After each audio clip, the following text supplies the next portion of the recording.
Bueno, vamos entonces a empezar hoy con el tema que habíamos dejado ayer. Estábamos hablando de RBC, lo que es rehabilitación basada en la comunidad. Hoy vamos a tocar el tema de desarrollo inclusivo. Recuerden que habíamos hablado que RBC y desarrollo inclusivo era lo mismo, pero desde hace mucho tiempo que se inició la RBC, que fue en el 1978, cuando fue la Organización Mundial de la Salud, organizó este programa y fue para todos los países de bajos recursos económicos, países bajos y medianos ingresos. Y lo hicieron con el fin de incluirlo dentro de todo el proceso de habilitación y rehabilitación de las personas con discapacidad, porque era un programa que atendía todas las necesidades de las personas que tuvieran cualquier tipo de discapacidad, asegurando su participación, la inclusión y mejorando su calidad de vida también. La RBC fue primero un método como para prestación de servicios. Se hacía más que todo con los centros de atención de salud y los recursos de la comunidad. Y lo que buscaba era acercar los centros de servicios de rehabilitación a las personas con discapacidad en todos los países de bajo ingreso. ¿Qué busca la RBC? La RBC busca reducir la pobreza, promover la participación de la comunidad, desarrollar fortalezas y la colaboración multisectorial, incluir todas las organizaciones con personas con discapacidad y aumentar la escala de sus programas, para así promover las prácticas basadas en evidencias. ¿Para qué sirve la rehabilitación basada en la comunidad? Para crear oportunidades de empleo, brindando a la capacitación una formación mucho más específica, apoyando líderes y formando familias que luego se empoderen de una comunidad X. Brindar apoyo para actividades sociales. Ofrecer asistencia financiera para realizar modificaciones en la vida diaria, en la educación y en el hogar. Esos sistemas financieros, más que todo, es como para apoyar el microemprendimiento en las personas de la zona rural. Un componente que nos faltaba abordar dentro de toda la matriz de RBC con sus 6 componentes, el último que nos faltaba era el de subsistencia y fortalecimiento. Entonces vamos a hablar ahora de lo que es el componente de subsistencia. Las personas con discapacidad necesitan desarrollar destrezas para participar en actividades económicas. O sea, si a una persona con discapacidad no le desarrollamos, no le generamos interés por habilitar sus destrezas, entonces esa persona no va a tener un desarrollo para poder luego formar un microemprendimiento o poder ella por sí misma hacer un autorrecurso con la independencia y con autonomía. Este trabajo requiere todos los tipos de destrezas que deben adquirir cualquier persona que ha pasado por un proceso de educación, una buena integración o inclusión en la vida familiar, un desarrollo de destrezas técnicas y profesionales que le permitan a la persona realizar una actividad o una tarea particular. ¿Qué se espera de esa subsistencia? Se espera que los jóvenes y los adultos con discapacidad tengan la oportunidad, todos, de adquirir esas habilidades en instituciones, en educación formal o no formal. Que los jóvenes y las mujeres con discapacidad tengan igual acceso al desarrollo de destrezas con los jóvenes y con los hombres. Que los proveedores ordinarios de capacitación vocacional tengan políticas prácticas para asegurar el acceso a las personas con esa capacidad que se les ha brindado. Las personas con discapacidad tienen acceso a servicios de apoyo, orientación, servicios de colocación, o sea, la inserción laboral, dispositivos de asistencia personal y equipos adaptados. Estas personas tienen también acceso al desarrollo de unas destrezas más avanzadas cuando su funcionalidad se lo permite y que son requeridas para un programa autónomo, independiente y remunerado. ¿Cuáles son esos tipos de destrezas que se deben desarrollar? tipo de destrezas son destrezas fundamentales, o sea, las que normalmente cualquier persona que tenga una discapacidad puede desarrollar. Llámese caminar, llámese hacer actividades de la vida diaria, llámese autocuidado, todas esas en general. Las destrezas técnicas, vocacionales y profesionales son ya las más específicas de acuerdo a las habilidades de ese muchacho. Entonces, antes de descubrir esas destrezas, tenemos que hacer una evaluación, una valoración de todas sus habilidades con la ayuda de una terapeuta ocupacional. Esa terapeuta ocupacional nos va a decir para qué es bueno este chico, qué puede hacer fácil, qué puede aprender y qué no.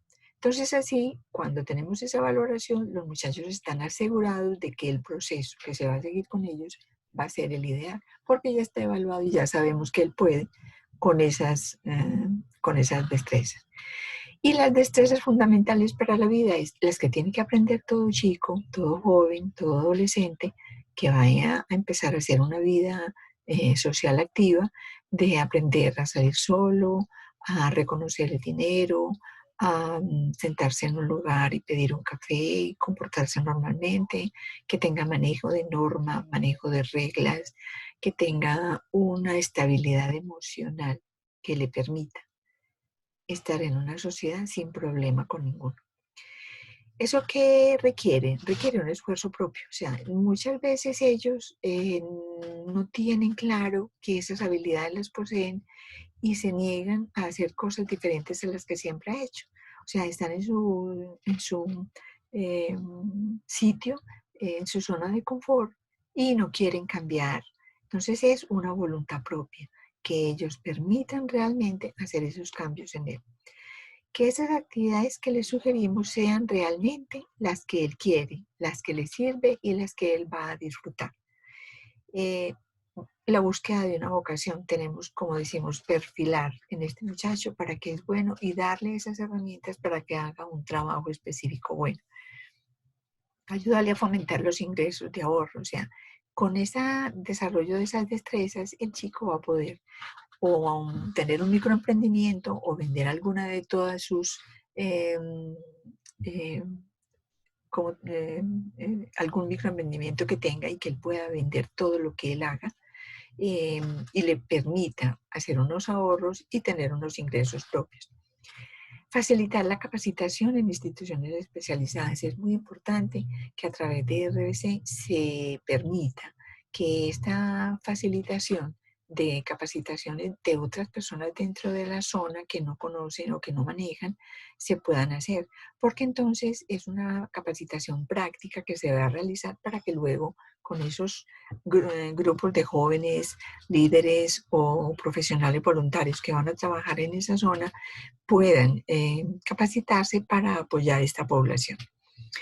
Cuando hablamos del rol de la RBC, tenemos que considerar que las personas con discapacidad tienen conocimientos, tienen actitudes, tienen destrezas que necesitan usar en su comunidad.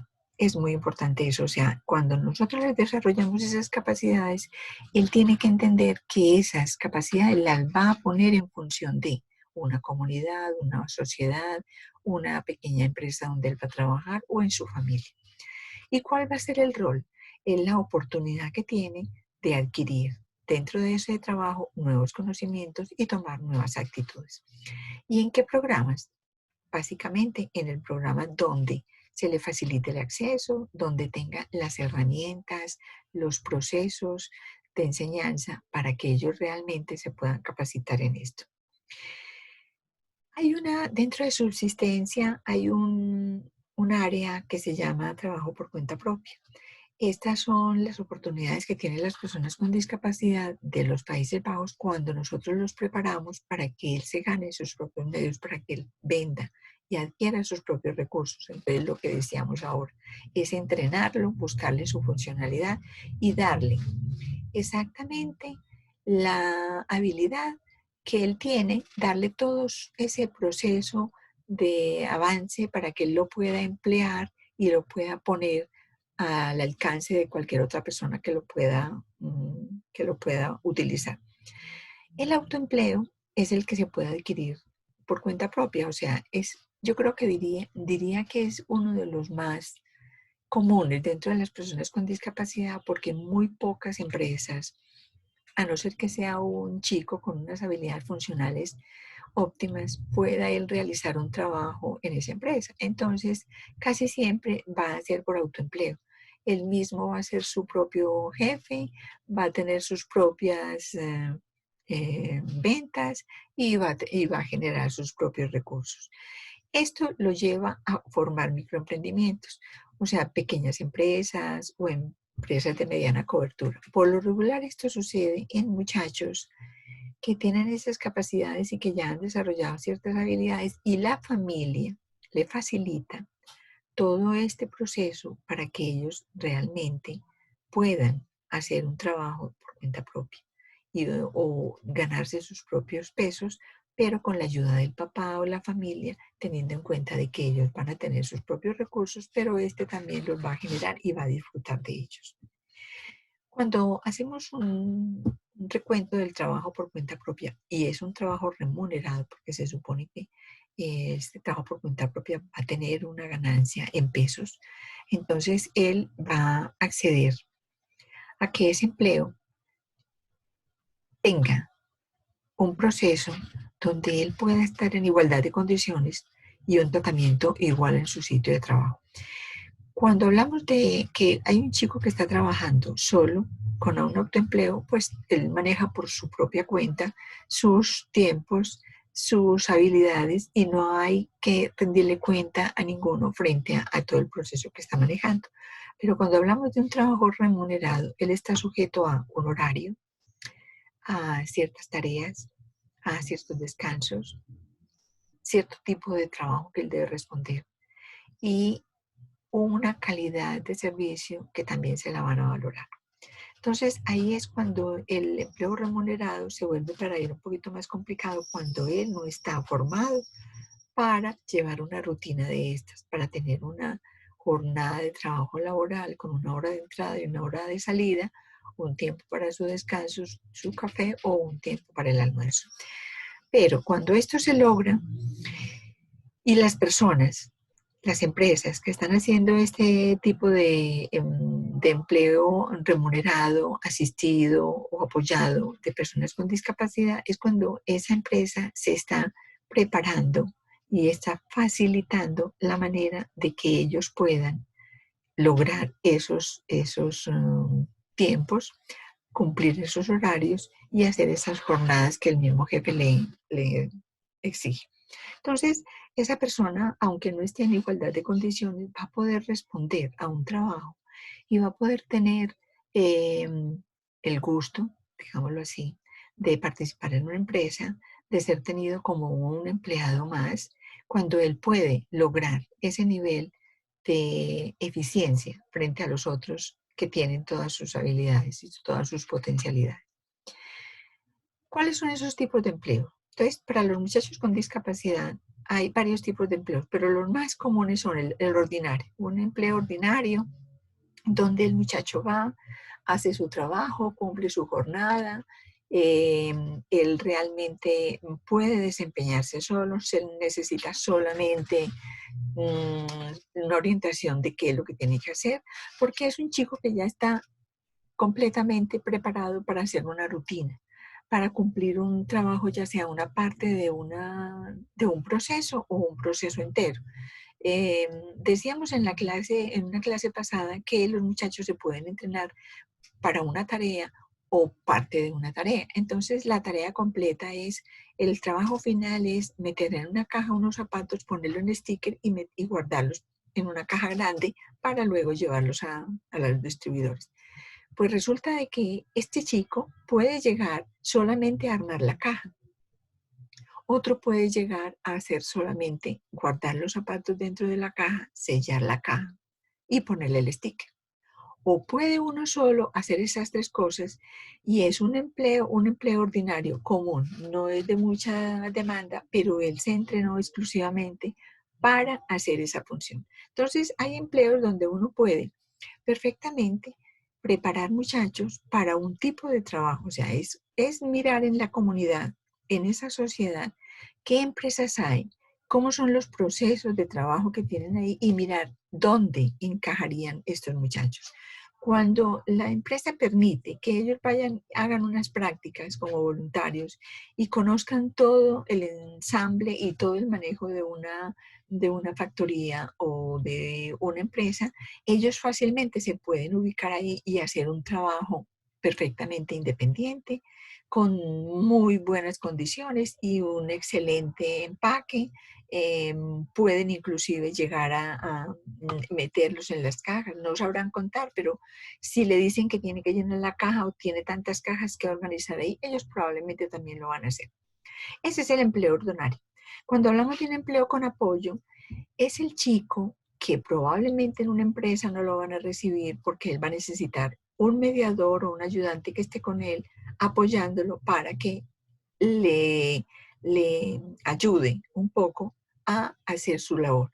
Entonces, ese empleo con apoyo es el que normalmente se da con autoempleo. O sea, en la casa la mamá le puede ayudar a empacar frutas, a seleccionar granos, a empacar en cajitas cualquier producto que la mamá venda o cualquier artesanía o producto que sea comprado o hecho o reempacado porque vamos otra vez a organizarlo en, digamos, en porciones más pequeñas. Entonces, este chico, con la ayuda de la mamá que esté al lado, contándole, ayudándole mano con mano a mostrarle cómo hace esa parte, entonces es un empleo donde va a ser casi siempre un autoempleo, un empleo de autoayuda o un empleo con apoyo donde él podrá hacer muchas cosas, pero nunca con autonomía e independencia. Y el empleo protegido son los casos de los muchachos ya muy severos, con una discapacidad muy marcada, donde ellos solamente van a poder hacer alguna de las acciones que ese empaque, que ese empleo, que esa tarea que tiene que hacer la pueda cumplir a cabalidad. Entonces ese empleo protegido por lo regular siempre va a tener una persona al lado que le está guiando la mano, ayudándole, mostrándole cómo se hace.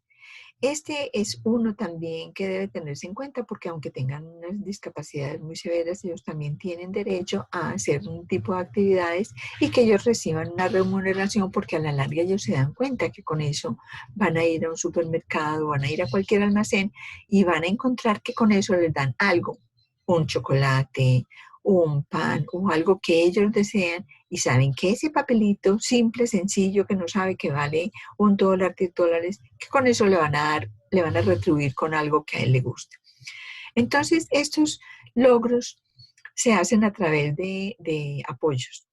Se pueden crear alianzas y se pueden crear redes en el sector del empleo y tener cualquiera de estos tipos, de estos tres tipos incluidos. ¿Por qué? Porque si, digamos, hay un sector donde tienen empleos de mediana categoría, en una comunidad donde hay muchos chicos con discapacidad y les resulta rentable también y, y les puede servir a los empresarios emplear estos muchachos, entonces es cuestión de hacer unas alianzas y hacer unas redes dentro de la comunidad, motivar las organizaciones para que los empleadores contraten personas con discapacidad, irle quitando todos los obstáculos, colaborarles para que ese empleo se dé sin problemas, para que los empleadores se sientan relajados y tranquilos de que van a tener unos buenos empleados y que no van a tener ningún problema.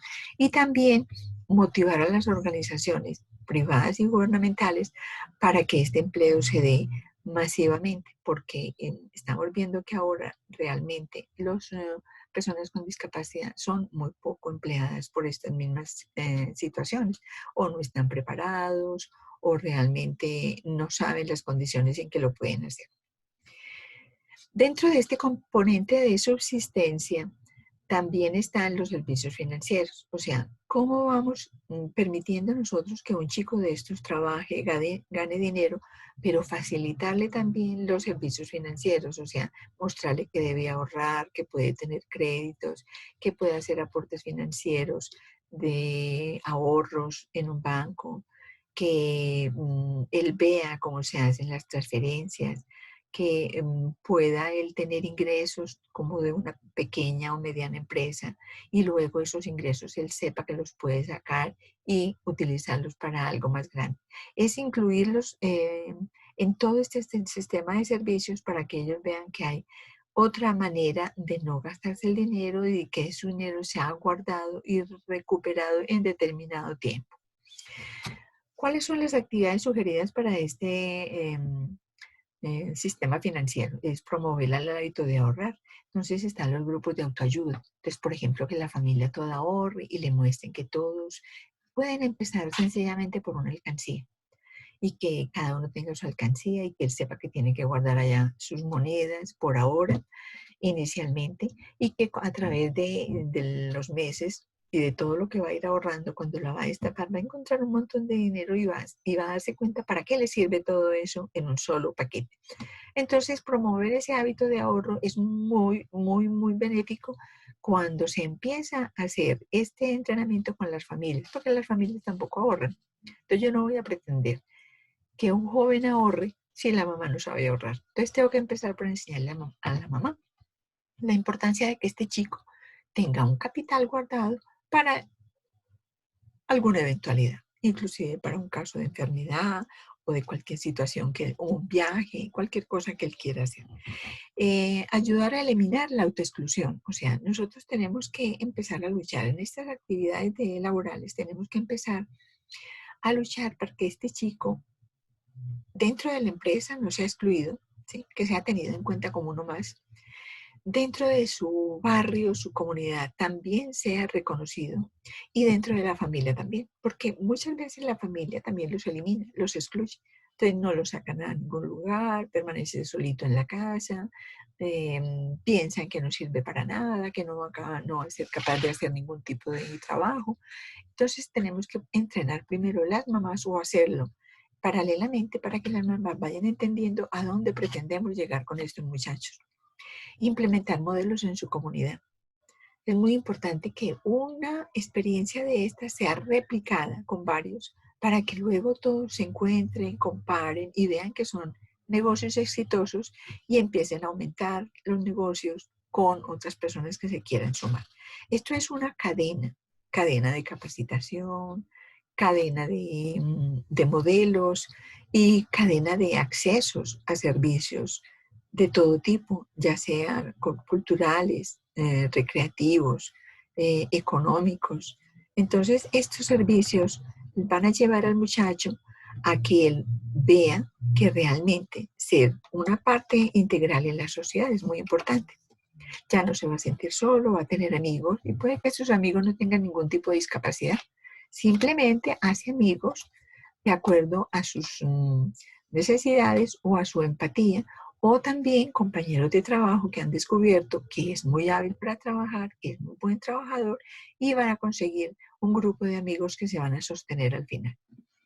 Dentro de ese componente también está el área social, que uno de las áreas es la asistencia social, que es donde incluimos socialmente a los chicos con discapacidad y donde los hacemos seres autónomos y con derechos a formar parte de una sociedad activa.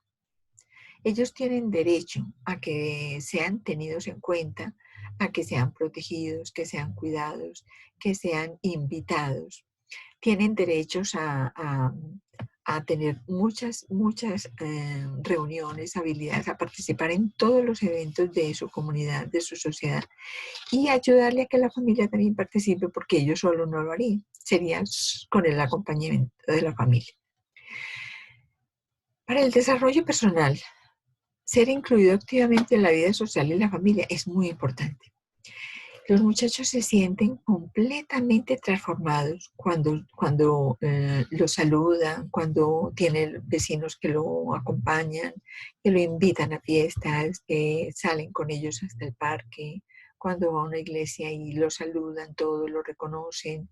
Esa parte social es muy importante porque los jóvenes con discapacidad múltiple en sus familias, empecemos por la familia, son relegados, no son tenidos en cuenta. O sea, son muy difícilmente eh, cuentan con ellos para actividades importantes, para decisiones importantes de la familia, porque saben que no va a responder, que no tiene conciencia, que de pronto no tienen la habilidad para apoyarlos en una elección que vayan a hacer, pero sí debe ser incluido emocionalmente y afectivamente dentro de la familia. Entonces, no por el hecho de que él tenga una discapacidad lo vamos a dejar solito en su pieza, no, sentémonos en la sala con el computador y él al lado, que él también participe de todas esas actividades. Eso le permite que él adquiera su personalidad, que ese carácter que él va forjando sea de acuerdo a lo que ve y a lo que la familia le ha enseñado.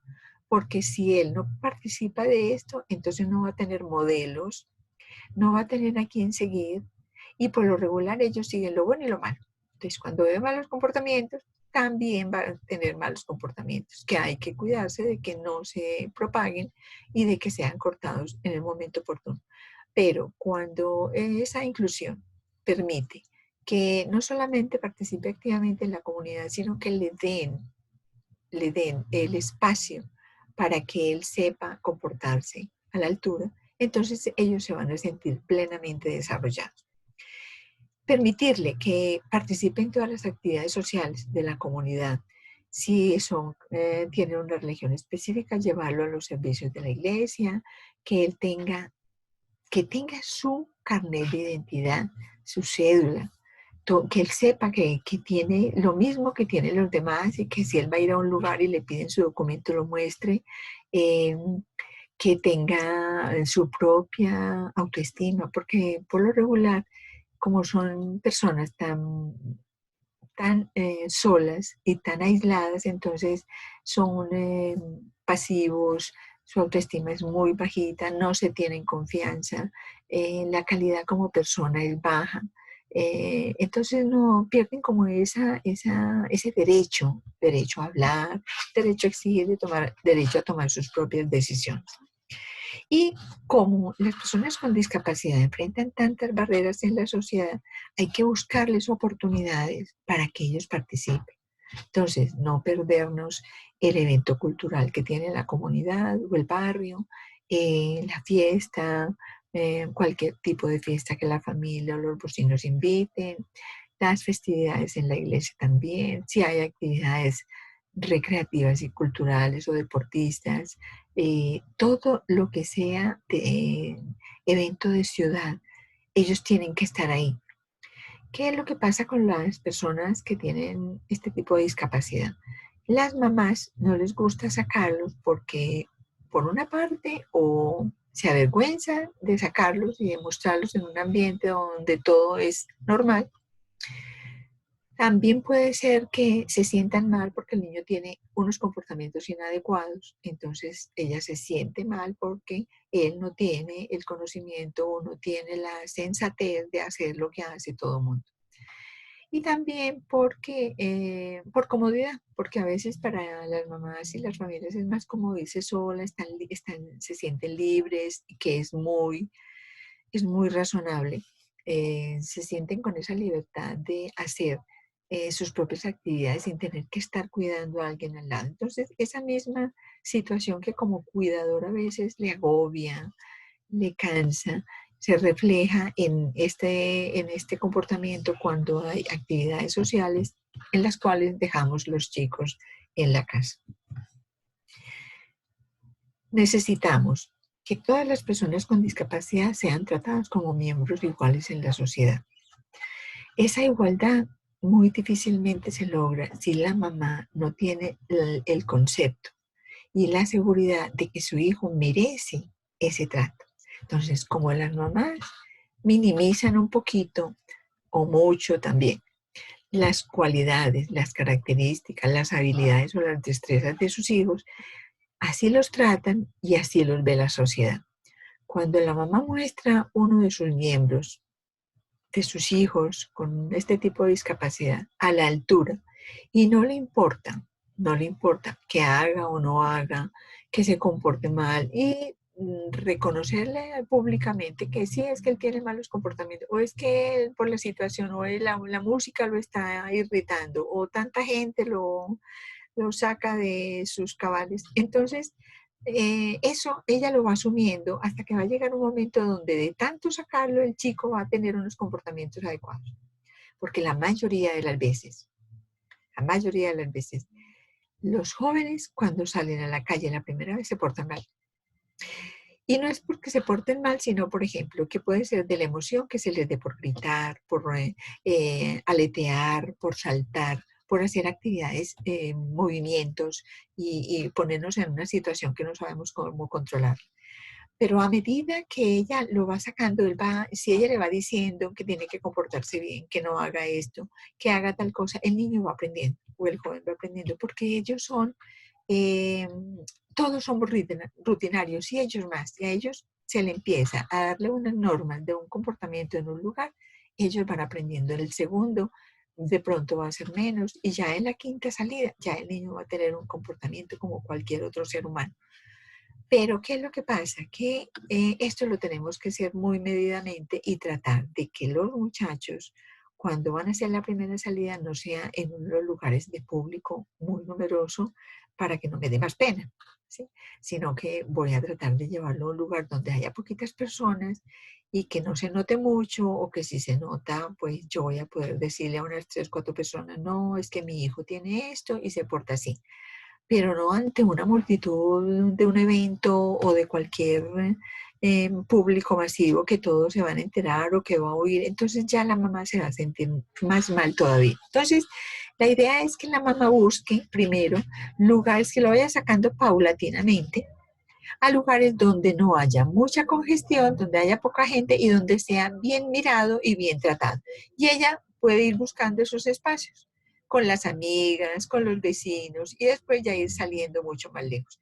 Porque esa discriminación daña al chico y daña a la familia. La mamá se siente horrible cuando le discriminan el hijo, cuando lo miran mal, cuando la gente hace comentarios detrás de ella. Entonces, esa discriminación nosotros la vamos derrumbando a medida que vamos logrando cambios positivos dentro de esa sociedad, pero nosotras primero. Cuando la familia hace esos cambios positivos y va logrando esa accesibilidad de ese chico en ese medio, probablemente la discriminación va a desaparecer. Ahora, ¿por qué se discriminan? Por el desconocimiento. Muchas veces la gente no sabe. Entonces miran a las personas como seres raros, y este que tiene, y dicen que están enfermitos, que qué tipo tan raro, que qué niña tan especial. Entonces, el papel de la familia, el contar, mi hijo tiene esto y por eso se comporta así. O es que él tiene este problema y estamos tratando de que él se ambiente, y la gente va entendiendo cuando sabe cuál es el proceso y por qué el niño tiene esos comportamientos.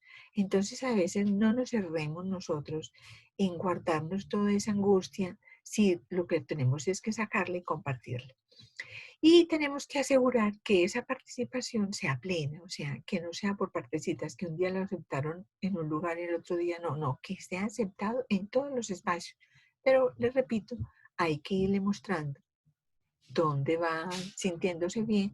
Ahora, hay que mirar también si el chico se irrita cuando oye mucho ruido, cuando oye muchas voces o cuando oye mucha gente. Si eso es así, entonces hay que evitarle esos malos ratos y tratar de llevarlo a lugares donde no haya mucho público, para que así él tenga una estabilidad emocional. Hay otra área que es de asistencia personal. Esa asistencia personal es la que nosotros le podemos brindar a las personas que están en una comunidad específica con personas con discapacidad. A las familias, a la comunidad y a la persona con discapacidad. Esos son los 3 frentes donde nosotros tenemos que estar muy pendientes de cómo vamos a ayudarles, cómo vamos a facilitarle, primero, la inclusión, segundo, el bienestar y tercero, la convivencia.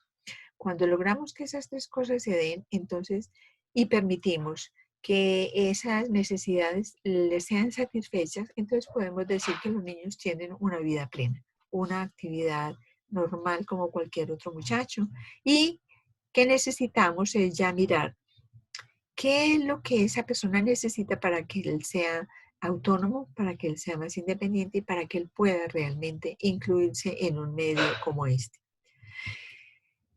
Hay otra área que es muy importante, que son las relaciones de matrimonio y familia.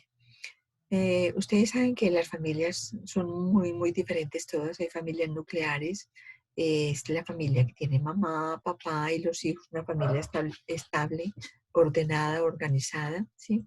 Hay familias extendidas cuando está, digamos, no solamente la familia, sino que tiene la abuela, el abuelo, los tíos y bueno, una cantidad de personas en la casa que me hacen una familia muy grande.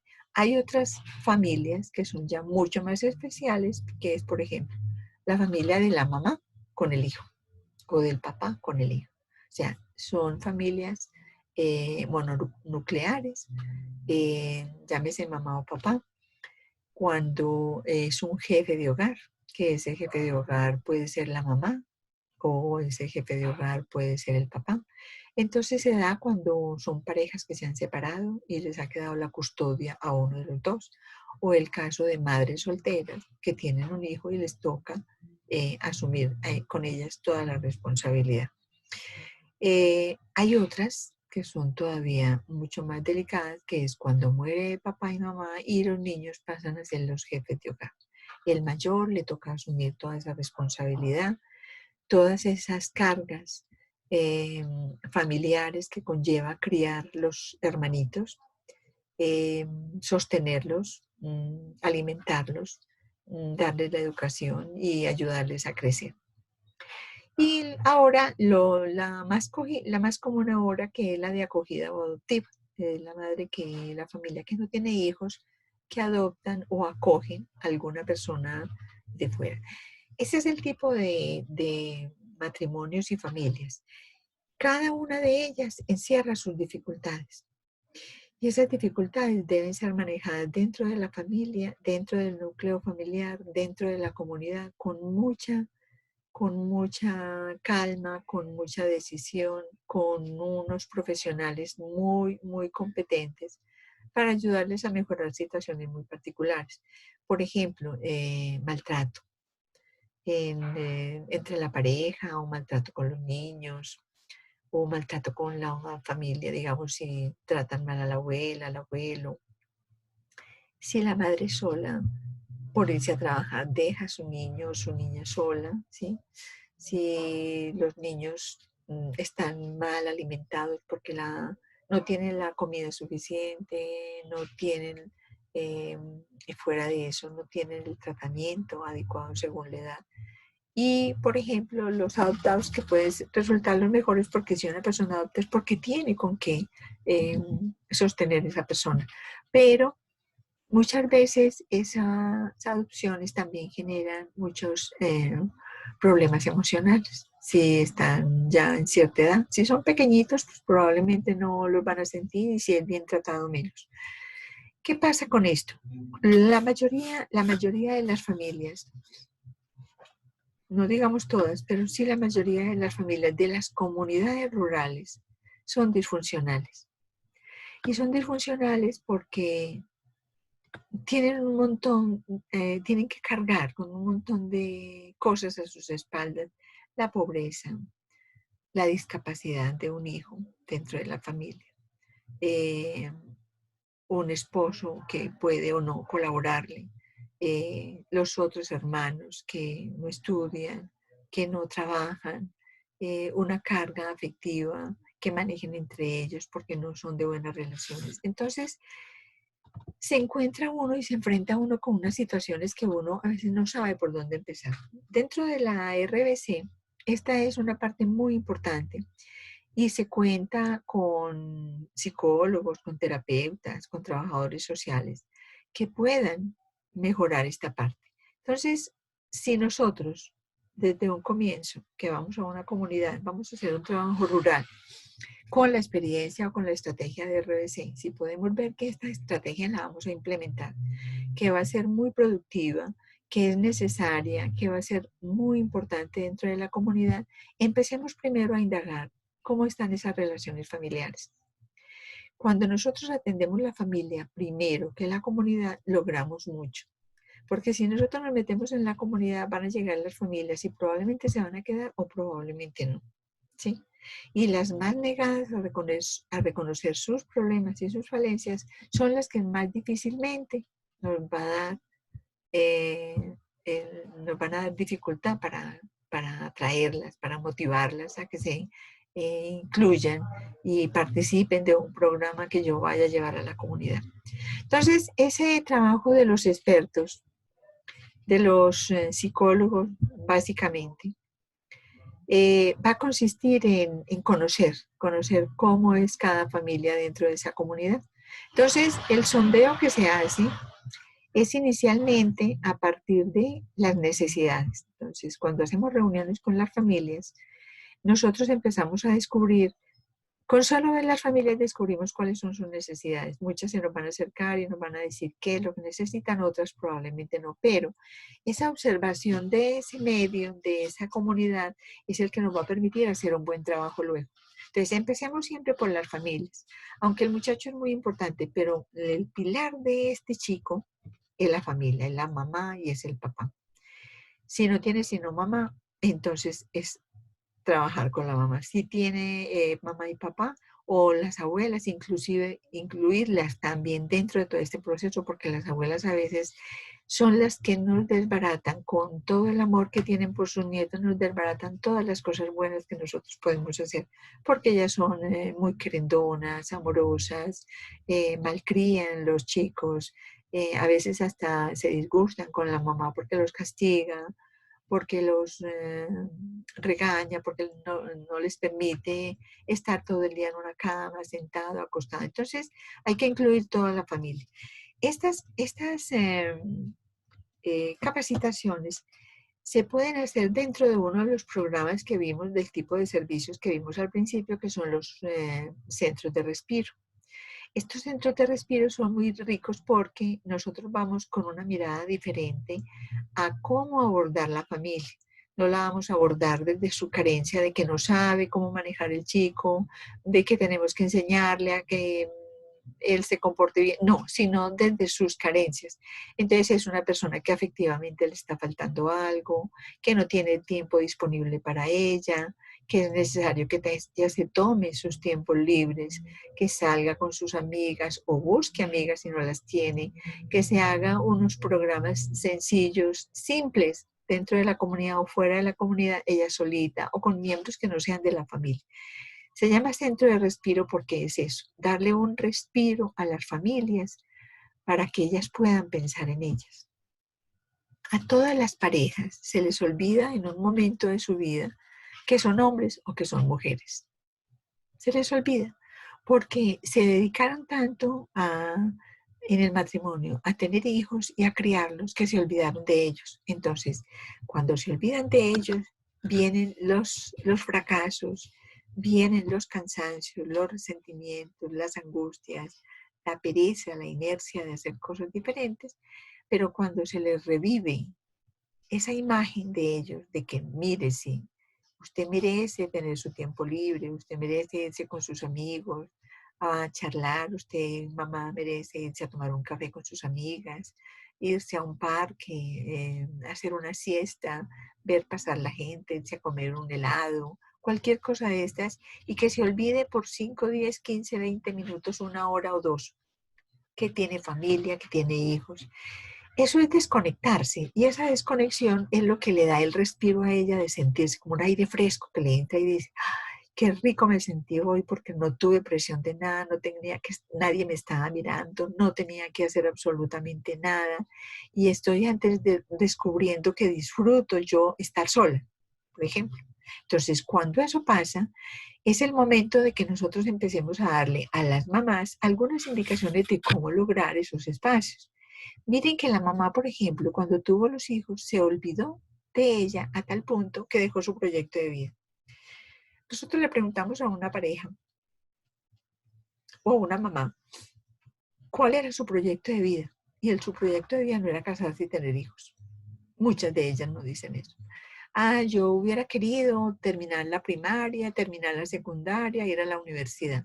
Y uno le dice, ¿y por qué no lo haces ahora? No, yo con qué tiempo, no puedo.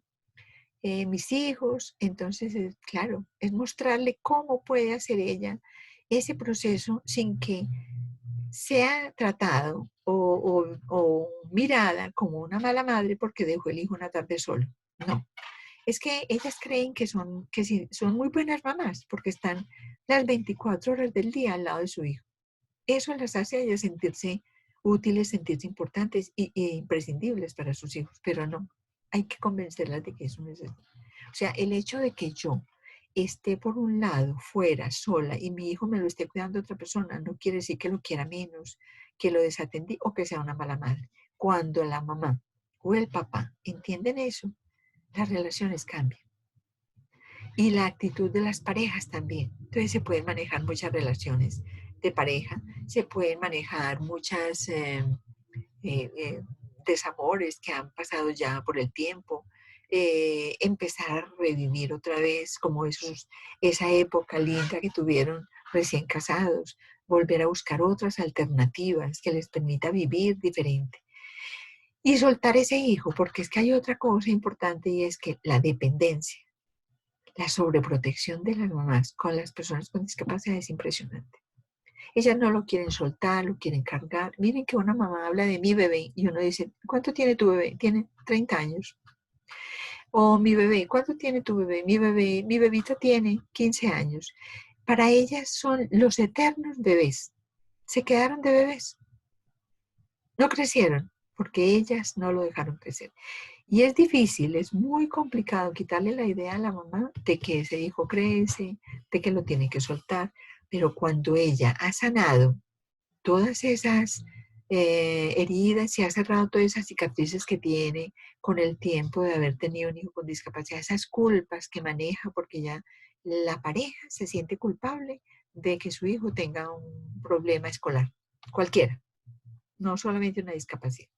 Su hijo es mal estudiante porque es que yo fui mal estudiante, o porque es que yo fui muy bruto, o porque es que yo tampoco fui capaz de estudiar. Entonces, es quitarles esa mirada de proyección genética, digámoslo así, que van a tener los hijos. No, los hijos pueden cambiar y ellos también pueden cambiar.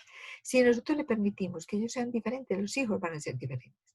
Entonces es mostrarle caminos y esos caminos se los mostramos a las mamás cuando le damos la opción de que se conozcan ellos, se reencuentren ellos, vuelvan y disfruten de ellos mismos. Entonces esos centros de respiro sería lo ideal para montarlos en estas comunidades antes de empezar cualquier trabajo comunitario, porque entonces ya ellos están con una actitud tan positiva que nos van a servir de líderes, nos van a servir de eh, referentes en esa comunidad, nos van a conseguir todos los recursos o nos van a ayudar con los recursos, nos van a ayudar a conseguir más participantes para esos programas y nos van a detectar dentro de la sociedad otros problemas que ellas mismas pueden ayudar a solucionar.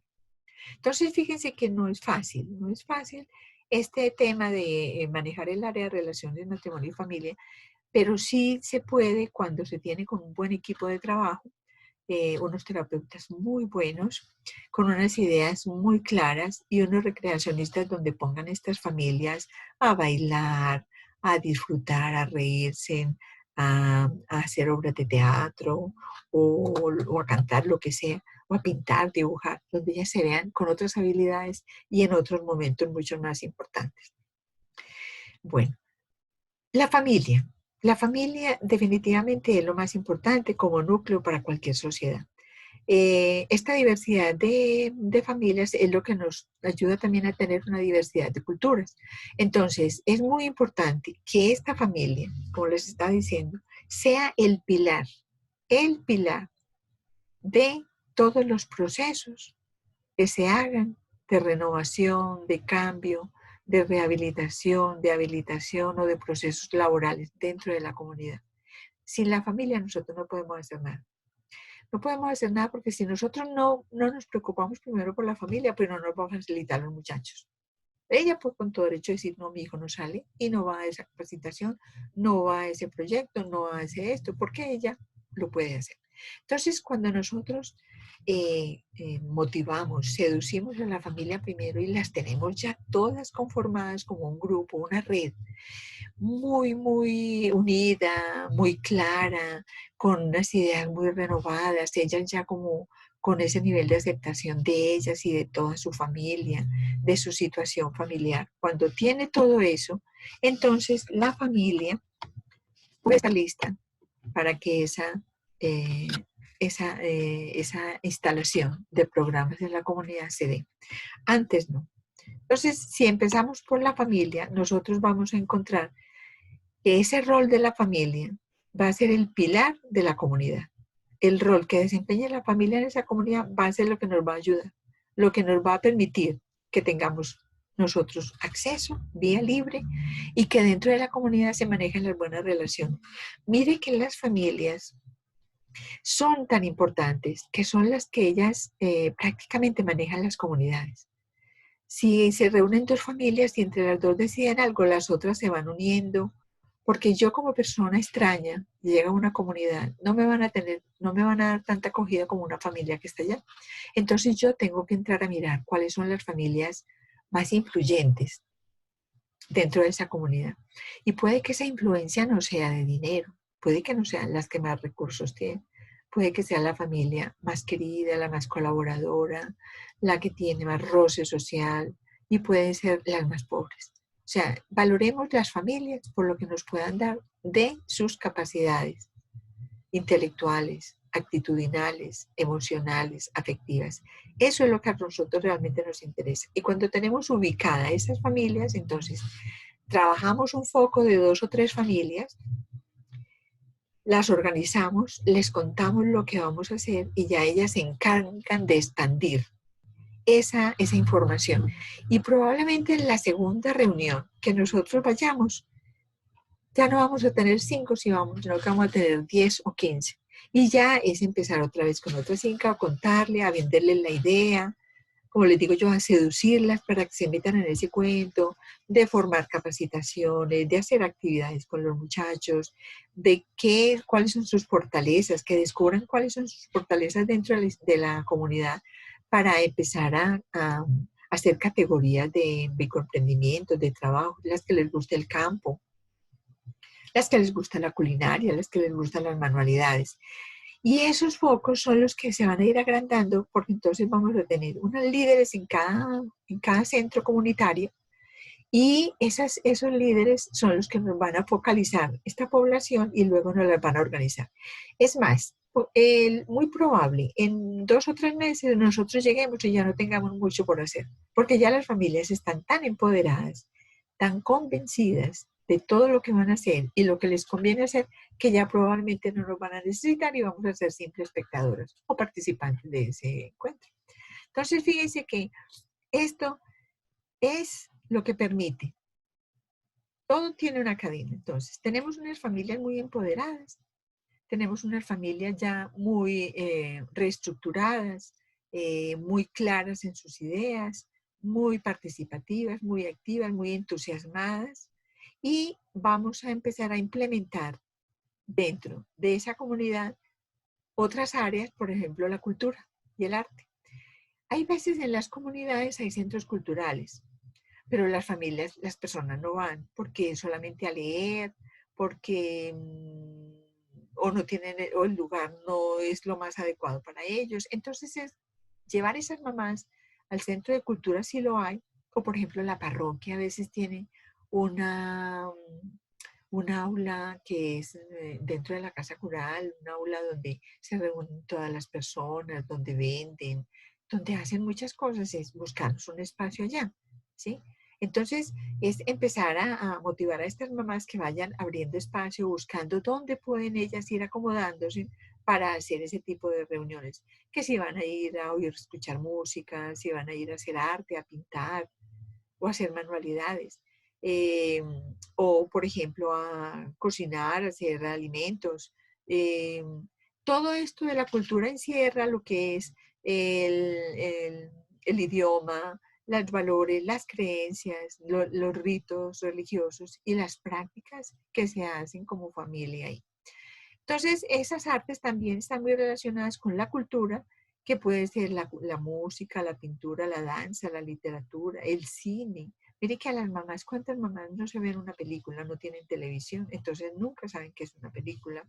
Ahora con la facilidad que nos dan los celulares, tomarse fotos, verse en una foto. O sea, todo este cambio que nos está dando la misma sociedad, algunas familias se lo están perdiendo porque ellas no acceden.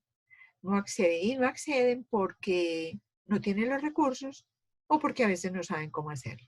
Entonces nosotros tenemos que involucrar y tenemos que hacer partícipe de la vida cultural, artística, recreativa y lúdica a todas las personas, porque es un derecho como ser humano, que beneficia a todas las personas, las comunidades, todas las sociedades, todas las sociedades. O sea, esta cultura, el arte, la recreación y la lúdica no está sesgada solamente para un tipo de población, no, todos tenemos derecho.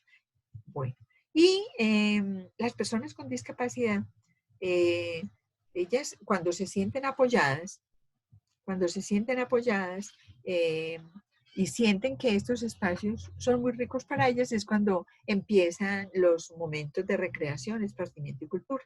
Entonces ya, por ejemplo, allá hay un parque y nunca el parque era utilizado por nadie, de un momento a otro el parque puede ser utilizado para irse a hacer un picnic, a sentarse en una tarde con los hijos, se llevan el jugo y lo que se van a comer se lo toman allá y juegan en un espacio al aire libre que anteriormente no hacían. Van a buscar un deporte que les guste, que lo puedan hacer. O, por ejemplo, otro tipo de esparcimiento. Simplemente dicen a tomar un café en el cafecito de la esquina con 2 o 3 amigas o con 2 o 3 vecinos. Entonces, esto también ayuda a empoderar a las personas y a las familias y a las comunidades. Ayuda a empoderarlas mucho porque se van sintiendo dueñas de ese espacio. Entonces ya la recreación, por ejemplo, o si es la salida de cine, la van sintiendo como propia. Entonces se van adueñando, ya se van sintiendo bien, ya pueden llegar a exigir qué tipo de película quieren ver, pueden tener opciones de hacer una recreación un día, un baile otro, cambiar actividades, buscar qué otras actividades buenas pueden realizar. Entonces, estos espacios son una gran oportunidad para que la gente se involucre y forme una comunidad activa y segura y una comunidad unida. Estos beneficios, esta parte de recreación y cultura tiene muchos beneficios y, por ejemplo, una es, mejora mucho la salud. Miren que a veces las personas se enferman de estrés, se enferman de soledad, se enferman de nervios, de estar encerrada en la casa, de aburrimiento, de ansiedad. Entonces eso les ayuda en la parte de salud, les previene enfermedades. Miren que muchas veces nosotros somatizamos las enfermedades a través de un problema que tenemos. Tenemos problemas, somatizamos. Nos duele la cabeza, nos duele el estómago, estamos mal de una cosa o de la otra. Entonces siempre se somatiza y se somatiza en el órgano más débil. Entonces vamos a tener toda la vida sufrimiento y dolor en esa parte del cuerpo.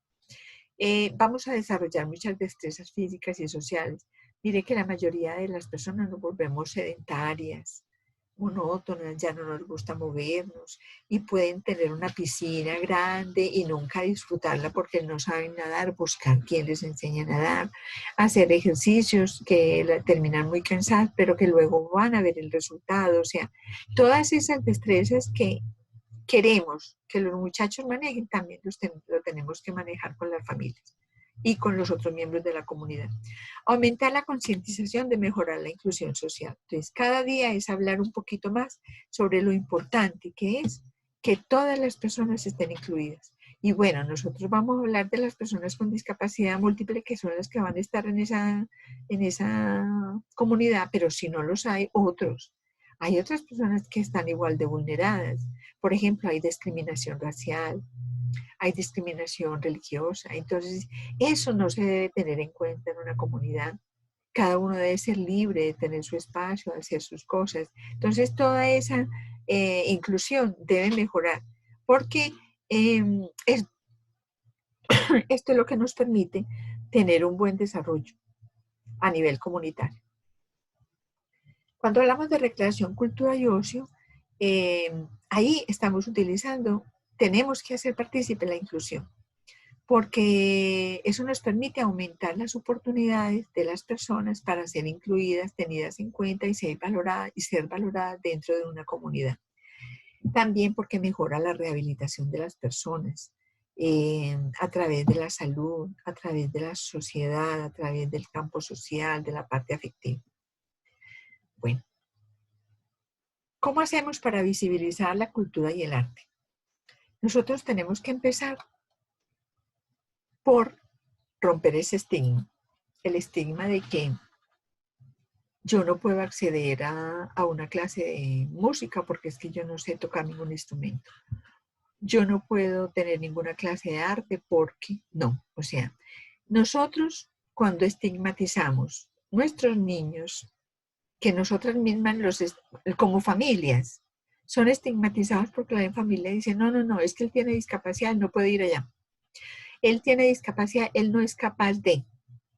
Él tiene discapacidad, él no es recibido bien allá. Entonces, ese estigma, nosotros como familias, como docentes, como profesionales, como miembros de una comunidad, tenemos que empezar a combatirla, porque si no, nada vamos a hacer. Entonces los muchachos van a seguir siendo excluidos porque nosotras mismas estamos participando de eso, ¿sí?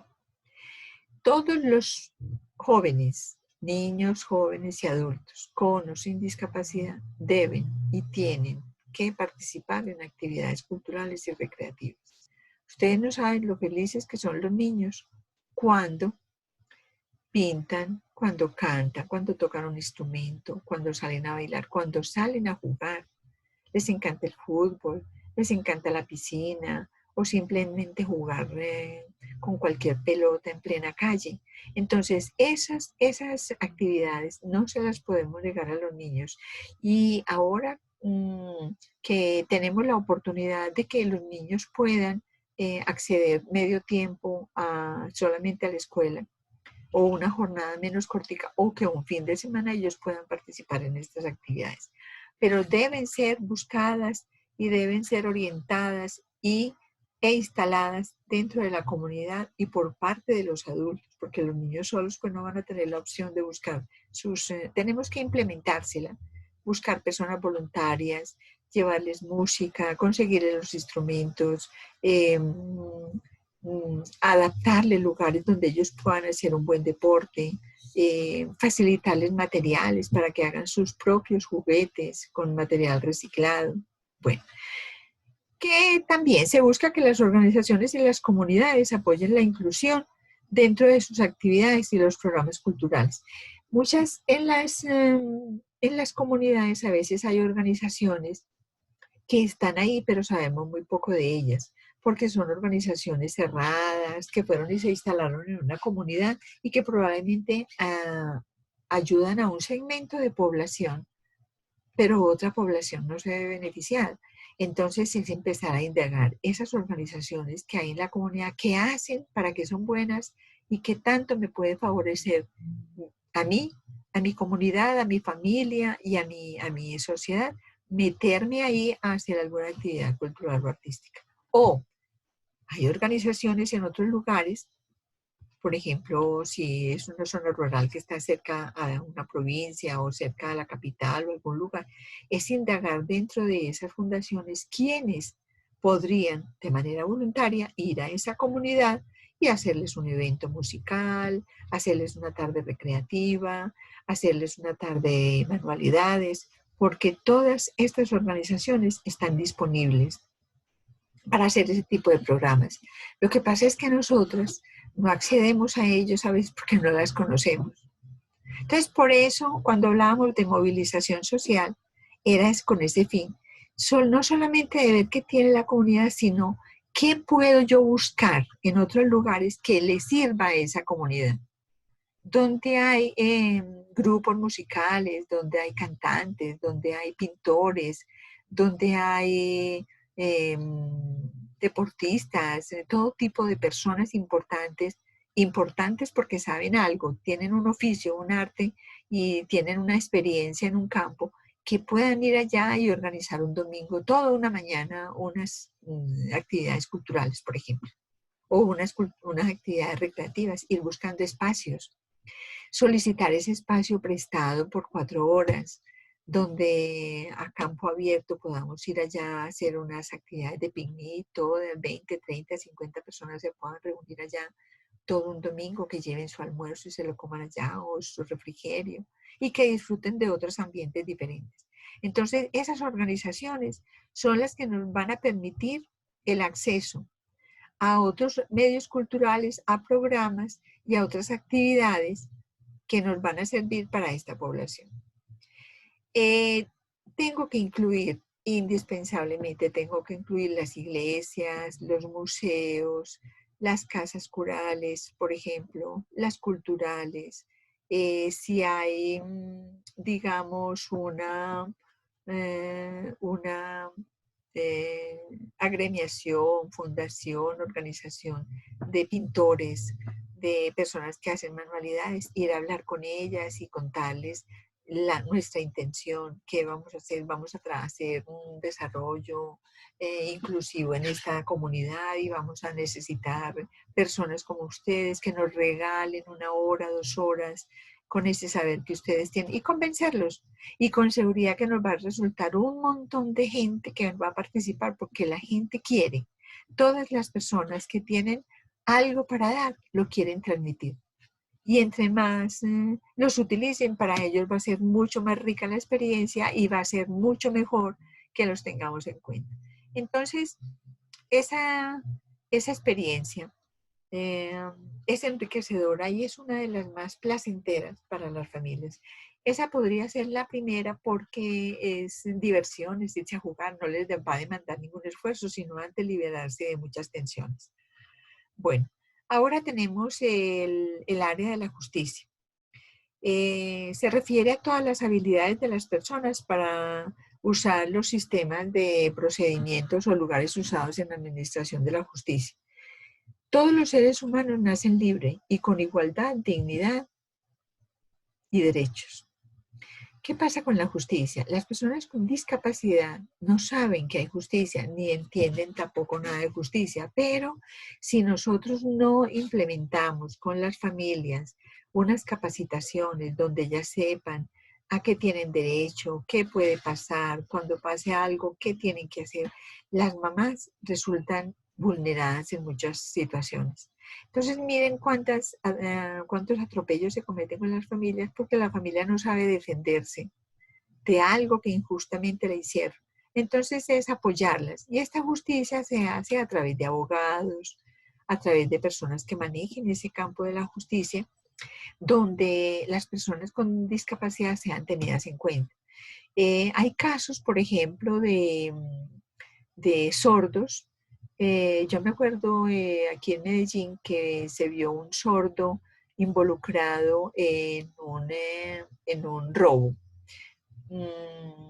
Y ese robo lo hicieron una pandilla del barrio y robaron una cantidad de dinero de un almacén.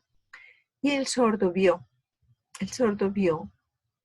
y como él leía los labios, desde donde estaba, él lograba leer muchas de las indicaciones que se daban entre ellos, nombres. Pero cuando lo fueron cuando fueron a hacerle la indagación y a hacerle el interrogatorio, no le entendían. Entonces tuvieron que conseguir una intérprete. Y esa intérprete les dijo todo lo que él había visto.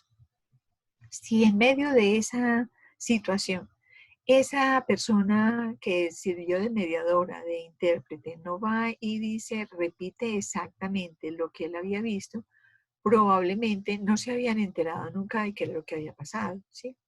Y el caso contrario, por ejemplo, hay muchas cosas que las personas ya adultas, parejas, por ejemplo, parejas de sordos, parejas de personas ciegas, casadas, que tienen un problema con algún servicio del gobierno.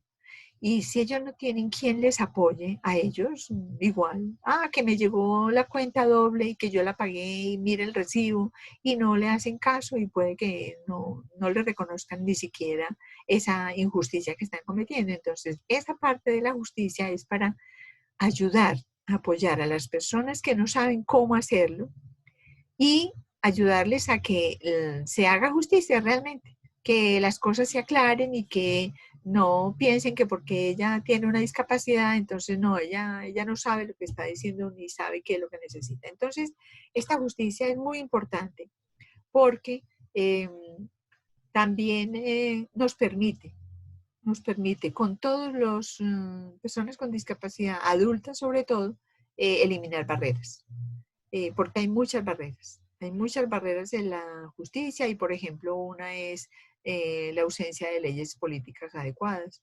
Nosotros tenemos muy pocas leyes que realmente nos reconozcan que las personas con discapacidad tienen igualdad de derechos.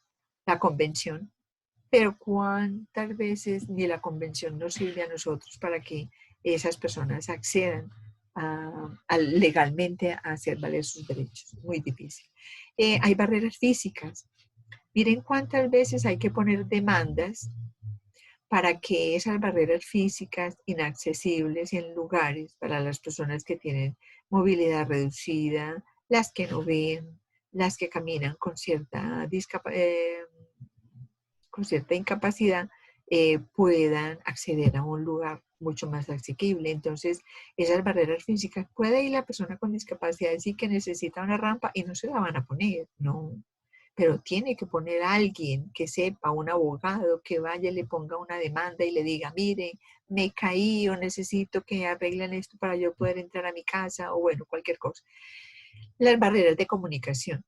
Ustedes saben que todas las personas con discapacidad tienen una comunicación alternativa, tienen comunicaciones diferentes. Entonces, ellos no van a saber comunicarse. Entonces, siempre van a tener una persona, siempre van a tener que tener una mediadora, una persona al lado que les esté ayudando a hacerse entender, a hacer valorar sus derechos, a comunicarse, porque la comunicación alternativa, que si la hace con pictogramas, por ejemplo, en el caso de un autista, o que si la hace con braille, o que si la hace con la lengua de señas, hay que conseguir un experto que venga y nos traduzca esa parte que ellos quieren que nosotros entendamos. No hay información accesible y por lo mismo, como no hay comunicación, tampoco hay una información escrita en braille para todos los ciegos o que se facilite la lengua de señas para los sordos o otro tipo de comunicación para la discapacidad. No la hay.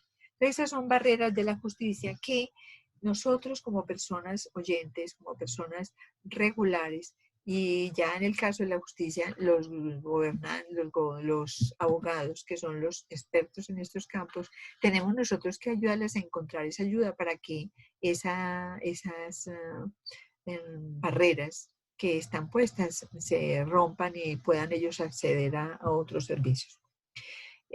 Bueno, a las personas con discapacidad, por lo regular, no se les permite el acceso a la justicia, ni tienen, o sea, ellos casi no tienen, ninguno tiene derecho a participar en procesos judiciales, no se dejan que los presenten como evidencias en una corte, por ejemplo, como testigos. Ahora están un poco más asequibles y en situaciones donde pueden ellos ir a participar, lo dejan, pero muy rara vez, y tiene que ser una persona que tenga un nivel educativo funcional o que tenga facilidad para demostrar que es coherente, que es normal, como dicen ellos. Entonces, muchas veces estos problemas judiciales, ellos se ven involucrados, pero no se ven tenidos en cuenta.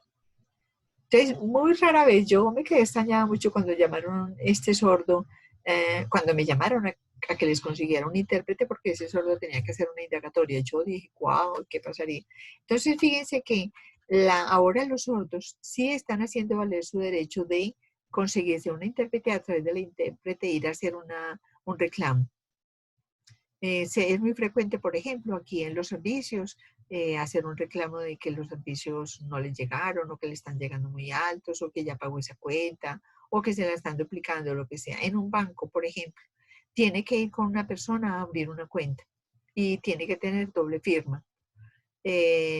por la inseguridad de que esa persona maneje bien su cuenta bancaria.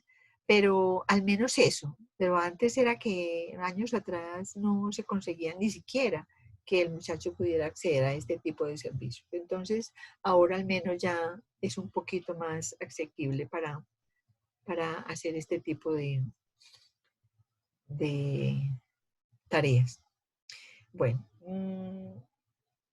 el sexto componente de la matriz es el fortalecimiento. Ese fortalecimiento es lo que nos va a permitir que dentro de esa comunidad nosotros establezcamos unas normas y unos parámetros donde esa comunidad se sienta fuerte, segura, y que el momento en que nosotros terminamos ahí una función, un proyecto o un programa, ellos puedan continuar solos sin necesidad de que nosotros estemos ahí. Es fortalecer no solamente a las familias, que ya vimos cómo se iban fortaleciendo y empoderando, sino fortalecer el medio, la comunidad. Entonces, dejar establecidos muchos lugares donde las familias van a tener esparcimiento, acceso a salud, luchar, por ejemplo, si se puede, que tengan un centro de salud, que tengan acceso a servicios de este tipo, que tengan acceso, por ejemplo, a una casa de la cultura o establecer un lugar donde todas las personas puedan allá hacer determinadas actividades culturales. Entonces, ese fortalecimiento, la primera área que se trabaja es la defensa y la comunicación. La mayoría de las personas con discapacidad no pueden hablar por sí mismas porque o tienen problemas de comunicación o no tienen la funcionalidad normal y la coherencia para poder decir ellos lo que necesitan decir, y lo tienen que hacer las familias, las moderadoras o las cuidadoras. Por ejemplo, no tienen la oportunidad de tomar decisiones, porque toda la vida, hasta cierta edad, la familia tomó las decisiones por ellos y las seguirá tomando. Ahora, es algo cultural. Es algo cultural que las familias tengan este poder sobre las personas con discapacidad. El poder de decidir por ellos.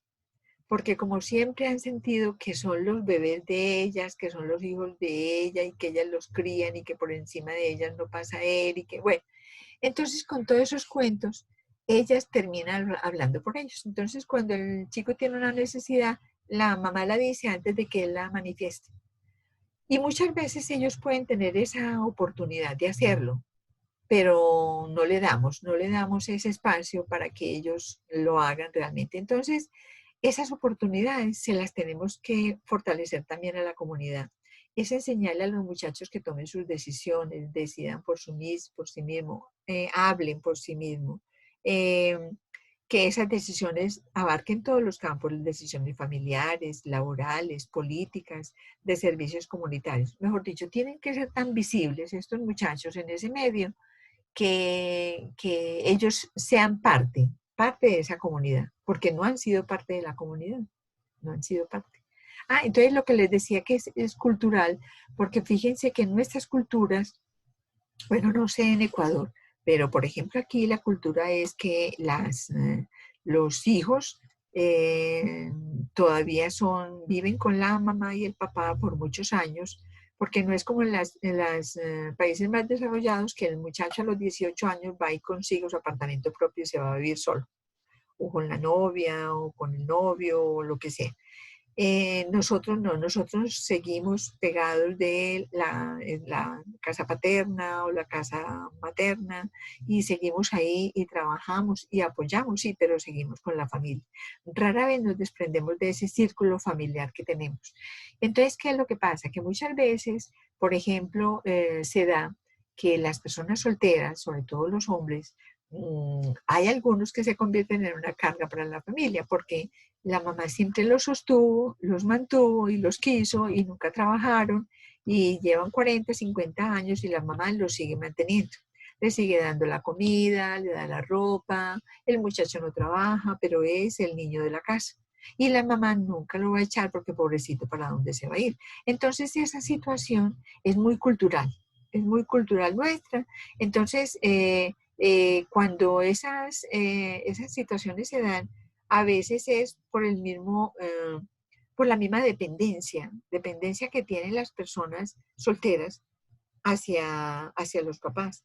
O no digamos solteras, una pareja se separa y la mamá y la hija vuelve donde la mamá y el muchacho vuelve donde la familia.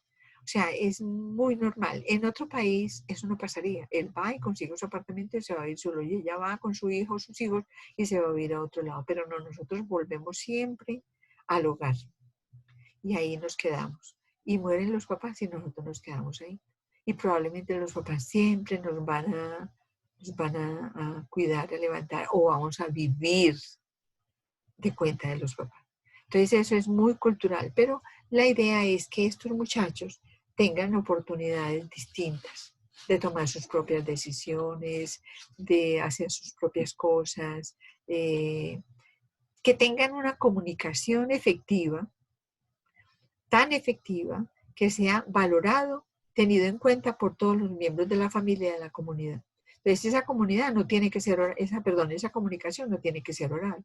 Puede ser escrita, puede ser por unos pictogramas o unas señas, pero que de todas maneras él logre comunicarse. Tener autonomía para tomar las decisiones y expresar sus necesidades. Tenemos que velar porque los muchachos no dependan de que si quiere una camisa roja, la mamá diga no, no me gusta roja, se la compra verde o se la compra blanca. No, sino que él tenga el poder de decidir con ese dinero que consiguió, con ese empleo que tiene, que él compre sus cosas de acuerdo a su gusto. Ah, que muy fea. Bueno, que es el gusto de él. Que no le sale porque no, es el gusto de él y hay que respetarle esa decisión. Probablemente lo que podamos hacer es ayudarle un poquito a decirle, bueno, te queda mejor esta, pero si tú quieres, pero no interferir en ningún momento en el cambio de decisiones de ellos. Bueno, otro de los campos es la autodefensa. La autodefensa es aprender a ejercer sus derechos, combatir la violencia y el abuso, acceder a servicios de salud y expresarse por sí mismo. Ya en cierta forma lo hemos tocado, pero cuando logramos que uno de los muchachos aprenda a hacer valer sus derechos, ya tenemos mucho ganado. Y que él aprenda y que él sepa que tiene derecho y que él lo puede hacer y que lo quiere hacer y que nadie puede interferir. Y también debemos librarlo de la violencia, porque desafortunadamente hay muchos muchachos que son violentados, son abusados y a veces ni nos enteramos. Mire, por ejemplo, el caso de los niños con parálisis cerebral o las niñas que tengan una discapacidad múltiple. ¿Cómo van a decir que fue violada o que fue abusada? Es muy difícil y nos enteramos de alguna otra forma, pero no porque ella no lo pudo decir. Entonces, esa autodefensa hay que estarla teniendo en cuenta con todos los muchachos que no pueden ser autosuficientes, independientes, autónomos y que tengan autodeterminación. Hay que ayudarlos, por eso se llama autodefensa, porque es nosotros asumir un patrón de defensa frente a la violación de los derechos de los muchachos con discapacidad. Ellos, por ejemplo, a veces no logran acceder a los servicios de salud y todos tienen derecho a servicios de salud. Entonces, ¿cómo mejorarles ese servicio? ¿Cómo ayudarles a expresarse por sí mismas, si sea por señas, por gestos? Que no tenga digamos, una comunicación verbal muy clara, pero que logre expresar, aunque sea por gestos, lo que él quiera decir. Bueno, ¿cómo vamos nosotros a hacer la asistencia y desarrollar los planes de apoyo individual? Nosotros primero tenemos que asegurarnos de que vamos a hacer lo apropiado en el contexto social y cultural, de acuerdo a las necesidades de género, de edad, de funcionalidad, porque nosotros no podemos empezar a implementar planes con estos muchachos en contextos nuestros. Yo tengo que ir al contexto de ellos, al lugar de ellos y allá empezar a mirar qué es lo que ellos necesitan, con qué se puede trabajar y según el género y la edad y las necesidades que le podemos implementar. Entonces, esos planes individuales en la comunidad, cuando trabajamos un programa de RBC o Desarrollo Social Inclusivo, siempre es mirado de acuerdo a las necesidades de los muchachos. Y esas necesidades van muy de la mano con todo lo que es, todo lo que conlleva él. Necesidades económicas, necesidades afectivas, básicamente. Tenemos que identificar cuáles son las tareas que requieren asistencia personal y cuáles no. Entonces, hay personas que necesitan una asistencia mínima, otras que pueden necesitar una asistencia parcial, otros que van a necesitar una asistencia total y otros que no van a necesitar asistencia, son los que son completamente independientes. Entonces, cuando ya nosotros identificamos la población, ya hemos valorado, fuimos a la comunidad, conocimos las familias, conocimos los chicos y vamos a hacer todo un programa de fortalecimiento dentro de la zona o del que vimos anteriormente, un programa social.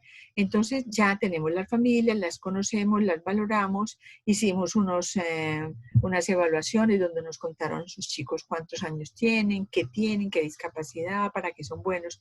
Cuando ya tenemos todas identificadas ese montón de detalles que necesitamos para hacer un plan de apoyo individual, un PI, entonces empezamos a mirar qué tareas vamos a hacer de asistencia personal. ¿Qué vamos a hacer nosotros allá? De asistencia personal en salud, de asistencia personal en la parte laboral, en la parte cultural, en todo lo que vimos anteriormente.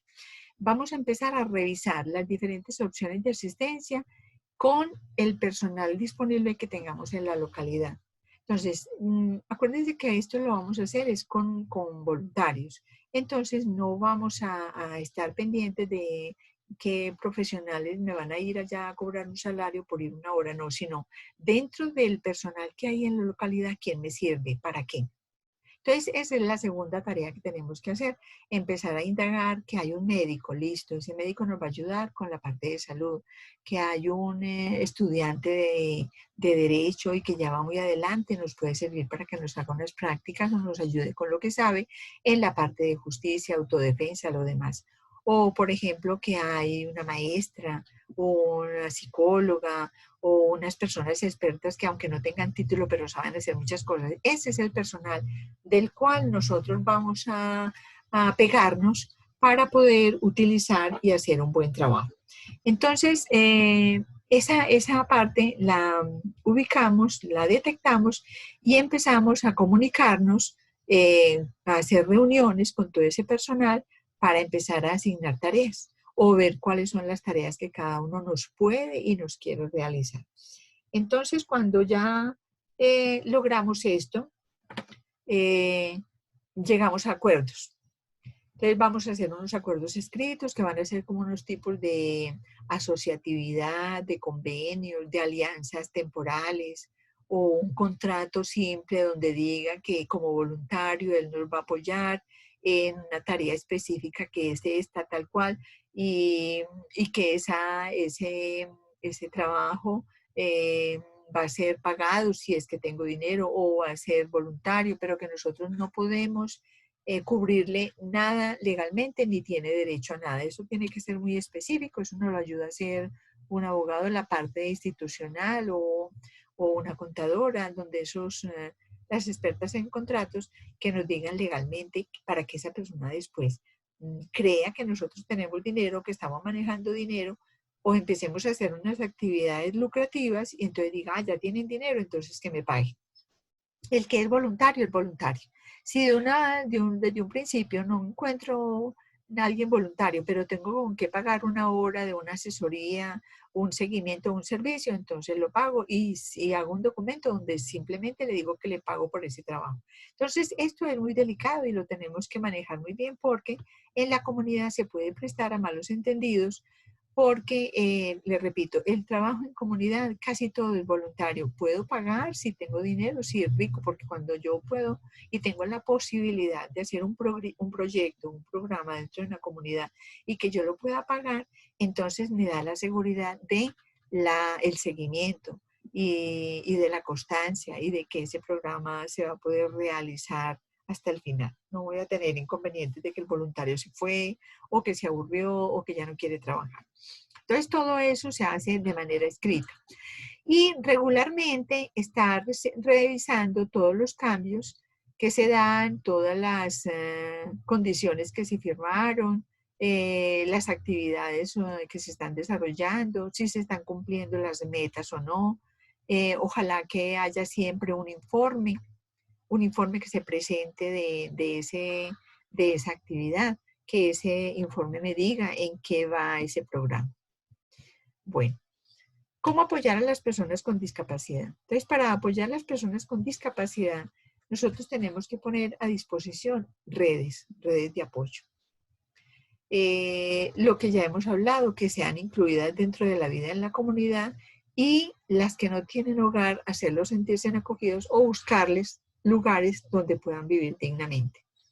Esas redes de apoyo, fíjense que también las vimos en el trabajo de lo que son las economías colaborativas y la sociedad colaborativa, donde esas redes de apoyo se pueden facilitar para trabajar con las personas con discapacidad. Ahora las redes sociales nos permiten muchas cosas y también de manera gratuita y segura y confiables, porque las redes sociales tienen una diferencia con las otras redes y es que son realmente redes hechas de corazón, no son de cabeza y de dinero, sino que es cuando las redes, esas redes que se llaman redes de apoyo, están con ese fin de buscar ayudar a todas las personas que requieran una ayuda específica o en un área específica. Entonces, esas redes funcionan en muchas partes, pero no las vemos porque casi todas son por internet o la gente no tiene como mucha publicidad. Entonces nos toca empezar a indagar qué redes de apoyo hay que nos faciliten el trabajo o que nos ayuden a nosotros a meternos ahí y hacer un campo de acción mucho más amplio y que podamos mejorar como toda la situación de las personas. Entonces las redes es lo más importante. La movilización social, que fue lo que vimos en la clase pasada, esta movilización también es importantísima porque es ser consciente de las necesidades y que se sepa usar los recursos del medio. O sea, ¿qué hay en el medio? ¿Qué podemos utilizar y cómo lo podemos mover? Mover para que se conozca, para que se habilite, para que toda la gente lo utilice, para que todos se beneficien de eso. Asegurar cambios y actitudes y comportamientos negativos hacia la comunidad. La movilización de la discapacidad o de la inclusión, por ejemplo, nos lleva a eso, a que entonces empezamos a mostrar a las personas con discapacidad, a visibilizarlas. Y esas personas con discapacidad se van mostrando, van dándose a conocer, y la gente va viendo que son personas normales, que son seres humanos, solo que tienen una pequeña diferencia, pero que son tan correctas y tan humanas como nosotros. Entonces es entrar ahí a jugar, a intercambiar experiencias, a meterlas en todos los ámbitos de la sociedad. Eliminar en las comunidades las barreras para las personas con discapacidad y que los familiares puedan desarrollar un rol activo facilitando la inclusión. Entonces, ¿qué le permite la movilización social a las familias? Abrirse, entrar tranquilamente, hacer una participación social en la sociedad, en la comunidad, en su barrio, en su casa, a través de esa movilización. O sea, ya se dieron a conocer, ya todo el mundo las mira con tranquilidad, con naturalidad y que ellas se sientan también seguras de ese manejo dentro de la comunidad. La participación política. Esta es otra de las áreas del fortalecimiento. La participación política es un derecho, otro derecho que tienen los jóvenes con discapacidad mayores de edad a participar en política. Pero rara vez las personas con discapacidad tienen derecho a un voto, tienen derecho a opinar, a no ser que puedan. Los que pueden hacerlo tienen todas las opciones para participar en ella, pero las que no, al menos crear conciencia para que logren esos derechos y que se tomen esas decisiones y poder influir en cambios. La participación puede ser formal o informal. Puede ser que ellos vayan a grupos políticos, aunque no participen mucho, pero que sepan de qué se trata y se involucren con ellos, los que tienen un nivel funcional alto, que entiendan, que puedan participar en este tipo de reuniones y que logren también los derechos y las oportunidades en igualdad de condiciones para participar en la vida pública. Bueno, ¿cuáles son los grupos de autoayuda? En la comunidad hay que implementar los grupos de autoayuda para poder fortalecer esa comunidad. Esos grupos de autoayuda son informales, como para hacer trabajos de problemas comunes. Por ejemplo, yo puedo informalmente ayudarle a arreglar una situación a una familia de un malentendido, una mala relación o un mal comportamiento de la persona con discapacidad, cualquier cosa sencilla que yo dentro de mi experiencia lo pueda hacer y lo pueda manejar.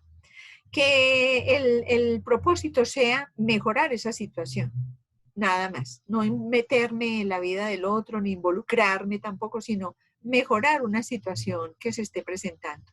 Y poder ser mediador. Dentro de la matriz, dentro del programa de RBC, se puede lograr, a través de ese programa se puede lograr metas que mejoren, por ejemplo, esa situación o formar ya, si tengo un programa muy instalado de RBC, formar grupos de autoayuda con expertos que me ayuden a mejorar cosas mucho más complicadas. Bueno, hay organizaciones dentro de la comunidad que son por la discapacidad, para la discapacidad o de discapacidad, ¿sí? Por, para y de personas con discapacidad. Entonces, esas organizaciones van a formar parte activa dentro de los programas de RBC, porque hay que trabajar unidas. No se ha trabajado unidas con estas organizaciones, porque a veces son organizaciones cerradas, privadas, que no permiten el acceso de muchas personas, entonces, o de personas diferentes. Entonces, hay que tratar de que como organizaciones, esas estructuras que forman ellas sean más abiertas y que nos ayuden con las personas con discapacidad de esa comunidad. Entonces, es buscar trabajar en alianzas para poder trabajar en alianzas y convenios o pequeños contratos, hacer actividades conjuntas. Por ejemplo, si hay alguna de estas organizaciones en la comunidad y yo tengo un número de personas con discapacidad diferentes a las que maneja esa organización, pues bueno, les puedo facilitar una capacitación en cómo manejar esa población para que ellas sean tenidas en cuenta un día a la semana o un día al mes o en algunos talleres o en algunas actividades donde ellas puedan participar. Entonces es alianza y proporcionarles una asistencia. Entonces yo puedo colaborar. Eso es lo que se llama la sociedad de consumo, comunidades colaborativas, donde yo puedo ir a esa organización que es cerrada, que es privada, que no tiene ninguna relación con los trabajos que yo estoy haciendo, pero es mostrarle lo que yo voy a hacer en esa comunidad como institución, como entidad o como persona natural y decirle, bueno, a ver, nosotros qué podemos intercambiar. Yo le ofrezco esto y usted qué me puede dar a cambio por estas personas que no están aquí en esta institución, pero que le puede ser benéfico para ustedes y para mí benéfico que ellas entren a este medio. Entonces es mirar como esa parte de intercambio o de trueque, digámoslo así, o de convenio de alianza que podemos hacer con las organizaciones cuando las hay. Y si no, pues bueno, mirar de qué forma se puede uno buscar alianzas con otras instituciones fuera de la comunidad. Ahora, ¿cuáles son las contribuciones de la RBC a las redes sociales? Decimos que hay creación de alternativas novedosas para la resolución de problemas o la satisfacción de necesidades. Siempre una red social nos va a traer unas alternativas interesantes, cosas nuevas, diferentes, que de pronto a nosotros no se nos había ocurrido, para que cada miembro del colectivo se enriquezca a través de múltiples relaciones que cada uno tiene y aporte. La idea es que todos se enriquezcan a raíz de esas redes, que todos pongan, ¿sí? Que todos se beneficien, que todos ayuden con este tipo de trabajo en la comunidad, con las personas con discapacidad, y que cada uno en la medida de lo posible aporte, sea lo mínimo o sea lo máximo, pero que los aportes sean colectivos y que esos aportes todos sean bien recibidos para que esa población se beneficie más. Para optimizar los aprendizajes al ser estos compartidos. Entonces, la contribución es mejorar esos aprendizajes y compartirlo con los que no tienen, con los que no disfrutan de ellos, pero esa es una de las contribuciones de las redes, es optimizar los aprendizajes, compartirlos con otros y en otros espacios. Gestionar recursos haciéndolos valer por derechos. Hay muchas maneras de gestionar recursos. A veces el dinero está en todas partes, pero no sabemos cómo buscarlo o cómo encontrarlo. Entonces es aprender a hacer eso. Tener la fuerza de la inclusión, garantizando el derecho a la participación democrática. Entonces, esto lo hemos venido hablando mucho también, es garantizar la inclusión de todas las personas con discapacidad, que porque tenga más o tenga menos discapacidad no va a quedar excluida, ni vamos a sesgar la atención de ellos porque no encaja dentro de un programa todos con todos y por todos. Dejar ver la fortaleza de las personas con discapacidad que estuvieron guardadas, protegiéndose y añejándose como el vino, para darnos lugar a la sorpresa, la admiración, la ternura, la sensatez y la espontaneidad, las capacidades que le hacían falta al rompecabezas del desarrollo. Esto es lo más lindo que he leído yo, porque de verdad que son personas a veces que nos deslumbran, nos descrestan con tantas cosas lindas que hacen, lo tiernos que son, a veces tienen tantas fortalezas y están todas tan guardaditas que cuando uno le da la oportunidad de sacarlas, salen, las brotan y se queda uno ensimismado y uno dice, qué ser tan hermoso, cómo tenía tantas cosas guardadas tanto tiempo, cómo era que no se le había valorado esto. Entonces es darle esa oportunidad a las personas con discapacidad y trabajar con todas ellas, porque van a ver lo lindo que es el trabajo de las personas jóvenes y adultas con discapacidad cuando se empoderan, cuando se comprometen, cuando se enamoran de uno de estos programas que uno les lleva a la comunidad. Los programas de RBC deben tener un entendimiento práctico de cómo funciona el gobierno a fin de que les permita desarrollar alianzas e influir en los cambios. Cuando las personas, por ejemplo, que están manejando un programa de RBC, tienen claro todo el concepto de la matriz y la tienen como de verdad como una carta de navegación, saben exactamente qué punto abordar, cómo abordarlo y qué hacer. De verdad que es muy importante porque entonces todos salen hablando el mismo idioma y se van a desarrollar grandes cosas, van a ser los programas de gran impacto, se van a lograr unos resultados muy buenos porque eso influye en los cambios, en las maneras de pensar, en la manera de conocer y de valorar a las personas con discapacidad. Asegurar que los niños y niñas y adolescentes sean incluidos en las actividades donde puedan expresar, pensar, tomar decisiones y comprender las consecuencias de sus acciones, o sea, el desarrollo de la conciencia política. Nosotros tenemos que asegurar de que todas estas actividades se van a dar. No podemos ir por las ramas y decir, no, pues si acaso esto se puede lograr o si esto se permite, no. Tenemos que hacerlo a conciencia, tenemos que lograr todo esto para que realmente el programa que implementemos en una comunidad sea impactante. No podemos dejar ruedas sueltas, no. Tenemos que tratar de que todos sean incluidos, que todas las actividades les sirvan a todos para expresarse, para tomar decisiones, para salir adelante, para hacer proyectos mucho más avanzados. Realizar capacitación sobre sensibilización en discapacidad en los consejos locales.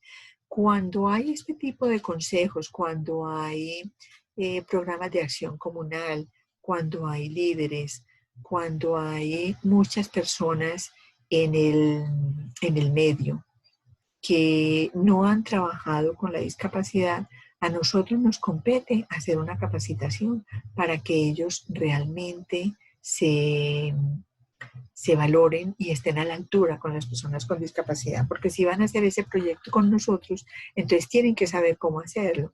Y no solamente sobre la sensibilización, sino sobre la concienciación también de que la discapacidad tiene que estar, las personas con discapacidad tienen que estar incluidas dentro de ese mundo donde ellos están también haciendo otras actividades. Facilitar el acceso a los procesos políticos, o sea, las recomendaciones a las autoridades locales. Esto ya, como vimos, pues lo harán las familias, que ellas conozcan esos procesos y que tengan todo el entendimiento para realizar acciones con las actividades locales, o sea, familias que puedan ir a hablar frente a un concejal, frente a un alcalde, que tengan como esa disponibilidad y esa seguridad para hacer esos avances. Para que las personas de una comunidad sean reconocidas entre sí en torno a un propósito y donde la fraternidad les dé cohesión y fuerza.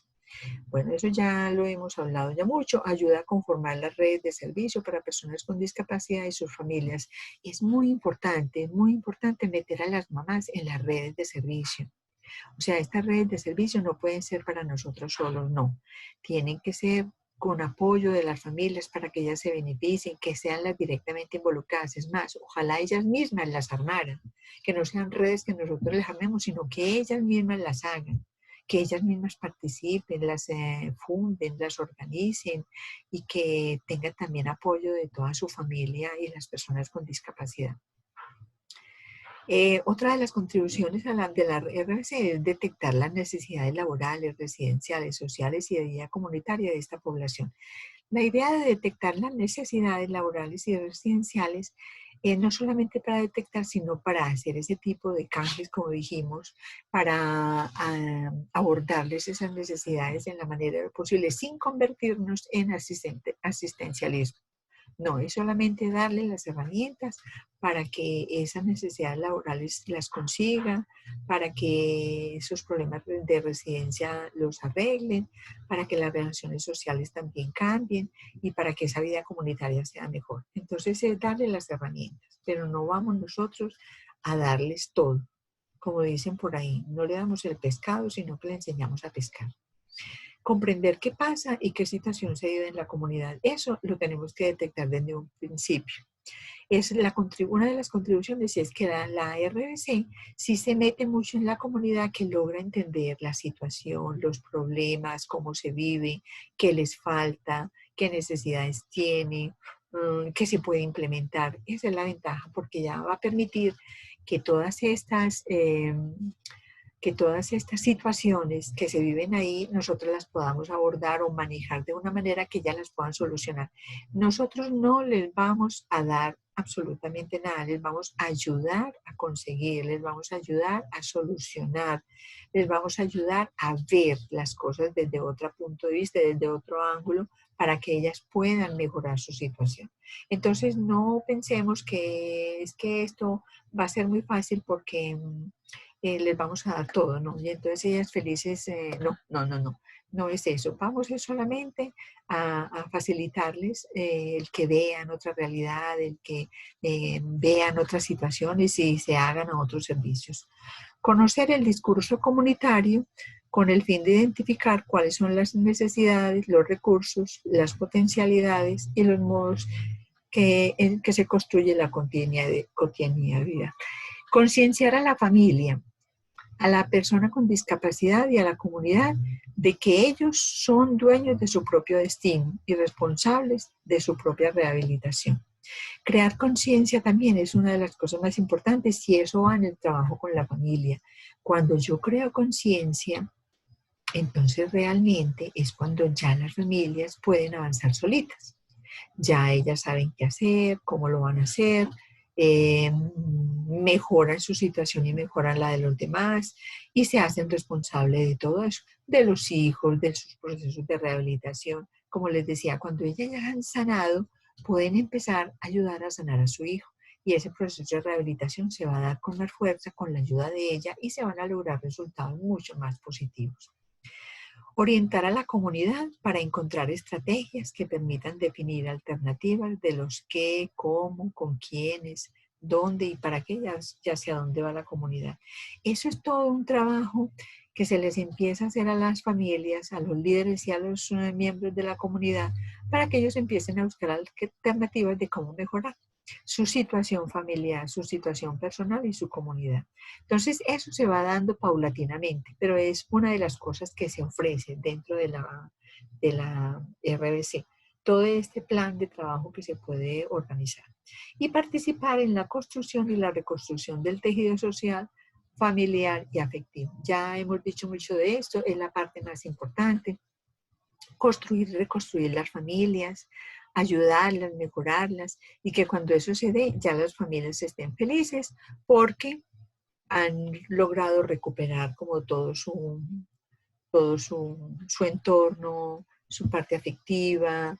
Bueno, nada acerca de nosotros sin nosotros. Es el lema de la RBC. Cuando nosotros hablamos de la RBC es esto, es la igualdad. Es la igualdad de oportunidades, la equidad de género, que puedan acceder a todo tipo de servicios, que la comunidad sea una comunidad abierta, comprometida, segura y disfrutando de todas las fortalezas que tiene. Entonces, el trabajo de RBC, para concluir, la RBC es uno de las estrategias mucho más, es una de las estrategias más completas, mucho más que cualquier otro programa que se pueda implementar, porque fíjense que hablábamos de la matriz, y es una estrategia que cubre todos los frentes, todos, con 6 componentes donde se van a abordar dentro de la comunidad todo lo que se pueda. Cuando una persona hace un programa de RBC completo, es porque está cubriendo todos los componentes con todas las áreas. Pero nosotros no tenemos simplemente que cumplir con todos esos parámetros, sino que vamos asumiendo los roles dentro de la comunidad de lo que más sepamos, que nuestra experiencia sea evaluada y sea puesta al servicio de ellos con todo nuestro conocimiento, o buscar personas que nosotros no manejemos ciertos componentes y que ellos no los puedan complementar. Pero la cuestión es que dentro de cada componente, del de salud, social, educativo, de fortalecimiento y el de subsistencia, podamos siquiera tocar o manejar unos 2, 3 o las 6 áreas que maneja cada uno. Pero no quiere decir que porque yo maneje solamente 2 o maneje solamente 1, entonces no es un programa que se considere de rehabilitación comunitaria, no. Es importante manejar la matriz como para nosotros saber a qué le apuntamos a esa comunidad y teniendo muy en cuenta de las necesidades de la comunidad, porque muchas veces podemos llegar a una comunidad donde no necesite muchos de las áreas que tiene la matriz, sino que necesita otros que tenemos que implementarle. Entonces igual esa matriz nos sirve como les decía, es una carta de navegación, que de ahí yo puedo mirar trabajo esto, trabajo aquello, o trabajo 3 componentes o un solo componente, o lo hago por fases, pero si no lo hago completo tampoco. Lo importante es lograr esos cambios positivos dentro de la comunidad y que no solamente sean cambios positivos, sino que esa comunidad llegue a salir adelante, se fortalezca y crezca tanto que cuando yo la mire desde afuera pueda decir, puse mi granito de arena, contribuí, pero ellos ya siguen solos. Entonces, ese es uno de los programas que les puede servir a ustedes, sobre todo los que trabajan en área rural, los que trabajan con población indígena, que sé que algunos tienen proyectos con las poblaciones indígenas. Si están trabajando dentro de la ciudad y pueden llegar a una comunidad y hacer un proyecto afuera de la institucionalidad, también pueden hacerlo, pero diría que es uno de los programas más completos para trabajar con las comunidades de privadas, vulneradas o las poblaciones donde tengan muchas personas con discapacidad y que no tengan este tipo de servicios en sus comunidades. Entonces, les queda como de interrogante o para que lo analicen si algunas se le miden a este proyecto. Puede ser hacerlo por fases, visto de una manera parcial o, como decían algunas que van a hacer unos trabajos hidropónicos, cultivar exclusivamente, hacer unos cultivos con las familias. También eso es trabajo todo comunitario y no tiene que llamarse RBC ni tiene que ser RBC. La cuestión es que ustedes se ubiquen más o menos qué es lo que hay que hacer en la comunidad y cómo hay que empezar. Que esa era la idea de manejar estas cartillas para que ustedes lograran haciéndose en una idea clara por dónde empiezan y hasta dónde pretenden o quisieran llegar dentro de la comunidad. Entonces dejamos hasta aquí por hoy. Muchas gracias y buena suerte. Chao.